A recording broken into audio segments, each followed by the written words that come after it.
एक बात बताओ, रावण ने सीता मां को चुराया, गलती की, लेकिन रावण यदि क्षमा मांग लेता तो राम क्षमा कर देते कि नहीं?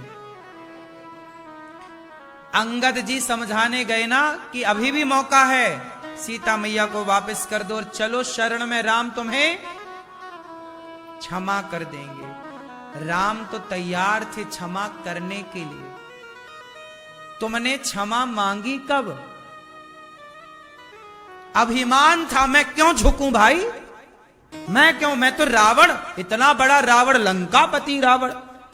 राम तो बनवासी आदमी है, वो मुझे क्या मारेगा, मैंने इंद्र को हरा दिया युद्ध में, मेरी तो सोने की लंका है।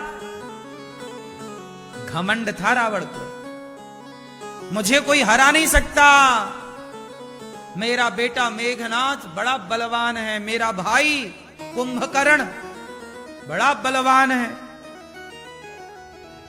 मेरे कुर्सी के नीचे देवता रहते हैं, शनि उल्टा लटके रावण की कुर्सी के नीचे। बोलो हां, घमंड तो था साहब, लेकिन वो घमंड ने रावण का सत्यानाश कर दिया। एक बार रावण सॉरी कह देता, एक बार कान पकड़ के हे राम मुझे क्षमा कर दो, इतनी सी लाइन कह देता तो पूरा रामायण बच जाती, पूरा लंका का नाश बच जाता, एक लाइन। लेकिन आप भी कम नहीं हो, आप भी टूट जाते हो पर झुकते नहीं हो, आप भी रावण के ही पद चिन्हों पर चल रहे हो। तुम अपना लाखों का नुकसान कर लेते हो पर सॉरी नहीं बोलते हो। तुम्हारी भी तो अकड़ है, तुम्हारा भी तो घमंड है, ये इससे बड़ी कोई बेवकूफी नहीं होती। रोज अनिरुद्धाचार्य आप सबसे क्षमा चाहता है, कोई पाप कोई अपराध मेरी वाणी से हुआ हो तो। जब मैं क्षमा मांगता हूं ना तो मेरा घमंड समाप्त हो जाता है, मेरे भीतर घमंड को ठहरने की जगह ही नहीं मिलती। जब आप झुकते नहीं हैं तो घमंड पनपता है, अभिमान एटीट्यूड पनपता है, भीतर भीतर बढ़ता। अरे मैं कम हूं क्या, मैं क्यों सॉरी बोलूं, क्यों झुकूं? इसलिए अपने माता को, पिता को, गुरु को, बड़ों को प्रणाम करने की बात। मेरे भीतर घमंड होता ना साहब तो मैं किसी मां के पांव कभी ना दबाता।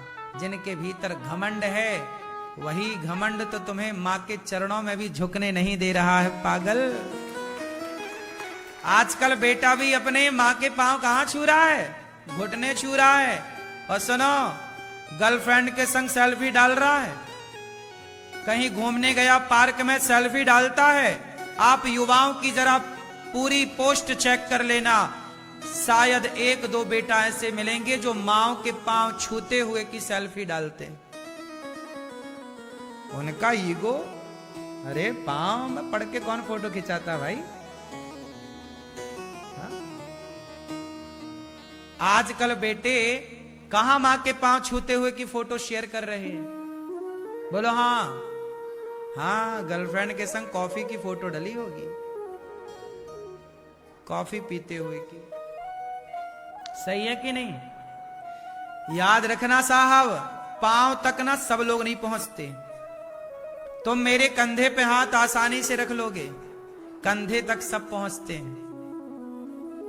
बोलो हां, कंधे तक सब पहुंचते हैं, पांव तक सब नहीं पहुंचते। पांव तक पहुंचा अनिरुद्धाचार्य, उन माओ के चरणों तक पहुंच गया। इसलिए आज पूरी दुनिया ये दास अनिरुद्ध की सेवाओं को, गौरी गोपाल, एक मैया आज मेरे पास आई और मैया ने कहा बेटा यहां जितनी सेवाएं हैं उन सेवाओं को मैं प्रणाम करती हूं। सेवाओं को लोग प्रणाम कर रहे हैं क्योंकि मैं पांव तक पहुंचा, मैं ऊपर नहीं गया, मैं नीचे गया। सारे लोग ऊपर जाना चाहते हैं, ऊपर जाओ, विकसित हो, विकास हो आपका, और आप तरक्की करें और बड़े बने। मैं बड़ा नहीं, मैं छोटा बनने के लिए झुका। तुम अपनी मां के पांव कब दबाए थे आखिरी बार? याद है कुछ? मैं वृद्ध माताओं के चरण रोज दबाता हूं, लगभग। रोज का मतलब है जब मैं बाहर कथाओं में होता हूं तो बाहर ही होता हूं, फिर नहीं हो पाती, लेकिन लगभग रोज, लगभग। और एक मां के नहीं, एक दिन में कम से कम 25, 30, 40 माताओं के चरण नित्य। अब बताओ, मेरे भीतर अहंकार को ठहरने की जगह बची? जो चरणों से झुकता, चरणों की तरफ भागता है, वो बड़ा है। इसलिए आप भी अपने मां के पांव दबाओ। पांव बड़ी चीज है। इसलिए हम आपसे कहते हैं कि समाज में उन लोगों की जरूरत है जो हनुमान जी लंका गए तो बड़े बनकर नहीं गए। क्या बनकर गए? हाँ, आप लोग एक बार बड़े बन जाते हो ना, उसके बाद फिर आप छोटे नहीं बनते। इसलिए सॉरी, क्षमा। रावण ने क्षमा मांग ली होती तो सर्वनाश नहीं होता।